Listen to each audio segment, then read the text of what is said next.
Tumanggi ang nagpakilalang miyembro na nga ng Davao Death Squad na si Edgar Matubato na isiwalat kung sino ang nagdala sa kanya sa Maynila para tumestigo sa Senado. Sa pag-uusisa sa Senado kahapon, sinabi ni Matubato na September 1 siya dumating sa Maynila. Pero ayaw niyang sabihin kung sino ang kasama niya para na rin daw sa seguridad nito. Pinuna ni Senador Manny Pacquiao ang ilang pahayag ni Matubato. Partikular na ang sinabi nitong nag-aral sa Ateneo noon si Davao City Vice Mayor Paulo Duterte, bagay na pinabulaanan ng vice-alkalde. Ayon kay Pacquiao, mahihirapan siyang paniwalaan ang mga sinasabi ni Matubato dahil sa pabago-bago nitong pahayag.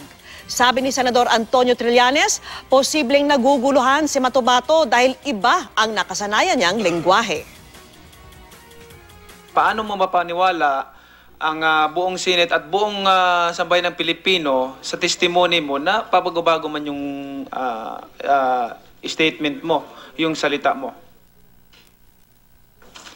Ang sinasabi ko lang yun, sir, yung trabaho ko lang.